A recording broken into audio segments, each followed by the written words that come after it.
সংগ্রামী ভাই বন্ধুগণ, বাংলাদেশ পল্লী বিদ্যুৎ সমিতি অ্যাসোসিয়েশনের আয়োজিত আজকের এই কয়েকদিন ব্যাপী অবস্থান কর্মসূচির সম্মানিত প্রিয় সভাপতি, আপনাদের মাঝে উপস্থিত আছেন শহীদি কাফেলা বাংলাদেশ জামাত ইসলামীর সংগ্রামী অন্যতম সহকারী সেক্রেটারি জেনারেল, সাবেক এমপি, সাবেক ছাত্রনেতা, বিশিষ্ট শিক্ষাবিদ ডক্টর অ্যাডভোকেট হামিদুর রহমান আজাদ। আমাদের মাঝে উপস্থিত আছেন বাংলাদেশ জামাত ইসলামীর কেন্দ্রীয় নির্বাহী পরিষদের অন্যতম সদস্য, সংগ্রামী জননেতা মোবারক হোসাইন।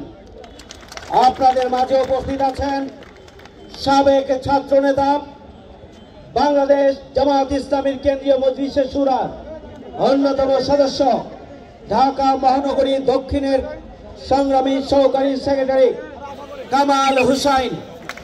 উপস্থিত আছেন বাংলাদেশ জামাত ইসলামীর কেন্দ্রীয় মজলিসে শুরার অন্যতম সদস্য, সাবেক ছাত্রনেতা, ঢাকা মহানগরী দক্ষিণের সংগ্রামী সহকারী সেক্রেটারি, ঢাকার 6 আসনের সংগ্রামী ছাত্র জনতার নয়নের মণি, আমাদের সকলেরই পরিচিত ডক্টর আব্দুল মান্নান।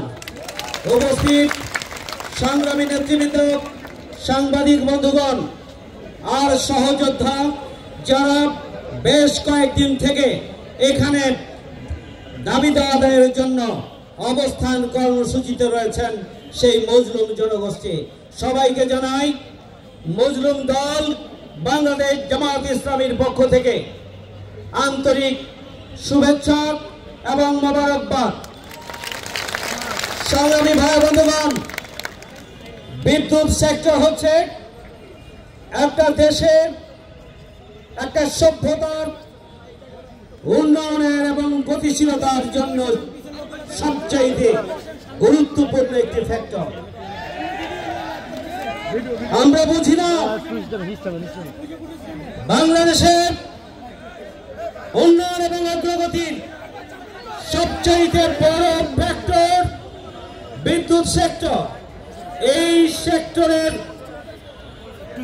কর্মরত জনশক্তিকে কেন তাদের যৌক্তিক দাবি আদায়ের জন্য রাজপথে অবস্থান কর্মসূচি পালন করতে হচ্ছে? আমরা দেখে আসছি 5 আগস্টের পর থেকেই পল্লী বিদ্যুৎ সমিতির বিভিন্ন কর্নারে যারা কর্তব্যরত রয়েছেন, তারা তাদের দাবি আদায়ের জন্য একের পর এক সারা দেশে কর্মসূচি পালন করেছেন।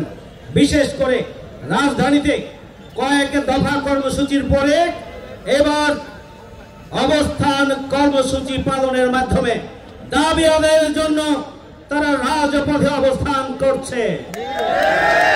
সংগ্রামী ভাইয়ের আমার, পল্লী বিদ্যুৎ সমিতির যে অ্যাসোসিয়েশন যারা এখানে দাঁড়িয়েছেন, তাদের দাবি দেওয়া যদি যৌক্তিক না হয়, তাহলে হাজার হাজার জনশক্তি এখানে একত্রিত হয়ে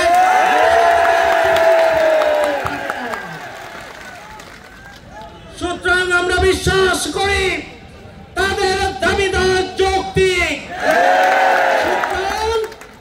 এই বিদ্যুৎ সেক্টরের যৌক্তিক দাবি দেওয়া অবিলম্বে মেনে নিতে হবে।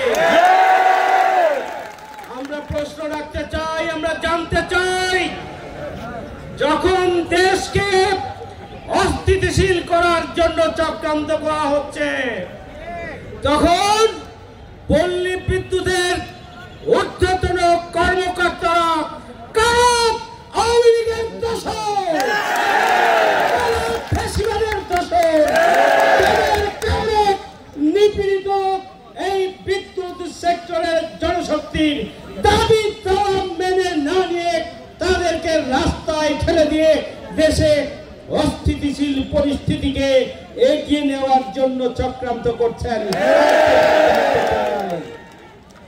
আমরা মনে করি বাংলাদেশের উন্নয়ন অগ্রগতির সবচেয়ে গুরুত্বপূর্ণ সেক্টরের আমাদের এই সমস্ত কর্মচারী কর্মকর্তা যারা রয়েছেন স্বাভাবিক সার্ভিস তারা চালু রেখেছেন এবং দায়িত্ব পালনের পাশাপাশি রাষ্ট্রের প্রতি জনগণের প্রতি দায়বদ্ধতার জায়গা থেকে তারা এই সেক্টরকে পূর্ণাঙ্গরূপে স্থবির করে না দিয়ে কষ্ট করে রাস্তায় এসে আন্দোলন করছেন।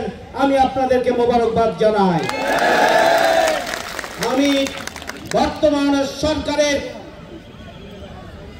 সংশ্লিষ্ট বিভাগের উপদেষ্টা যিনি আছেন তার কাছে দাবি জানাতে চাই, অবিলম্বে অবস্থানরত এখানে যারা রয়েছে তাদের নেতৃবৃন্দের সাথে আপনারা বসুন, বসে আলাপ আলোচনার ভিত্তিতে যৌক্তিক দাবি আপনাদেরকে মেনে নিতে হবে।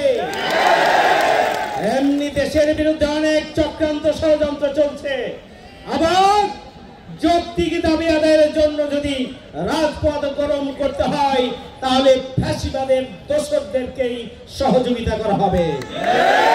সুতরাং অবিলম্বে দাবি মেনে নিয়ে তাদেরকে নিজ নিজ কর্মক্ষেত্রে মর্যাদার সাথে ফিরে যাওয়ার জন্য সুযোগ করে দেওয়া হোক। আরো দাবি করতে চাই, কালক্ষেপণ না করে দ্রুততম সময়ের মধ্যেই উপদেষ্টার দায়িত্ব হবে এখানে যারা অবস্থান কর্মসূচি পালন করছেন তাদেরকে গাড়ি পাঠান, সম্মানের সাথে নিয়ে অফিসে বসে আলাপ আলোচনা করে সমস্যা সমাধান করে। বাংলাদেশ জামাত ইসলামী একটি মজলুম দল। 18 বছরে আমরা নির্যাতিত হয়েছি, নিপীড়িত হয়েছি, আমাদের নেতৃবৃন্দকে হারিয়েছি, আমাদের কর্মীকে হারিয়েছি, আমরা আমাদের সর্বস্ব হারিয়েছি। আমরা সব ধরনের যৌক্তিক দাবি দেওয়ার পাশাপাশি মজলুম জনগণের সাথে অতীতেও ছিলাম, এখনো আছি, ভবিষ্যতেও থাকবো ইনশাআল্লাহ।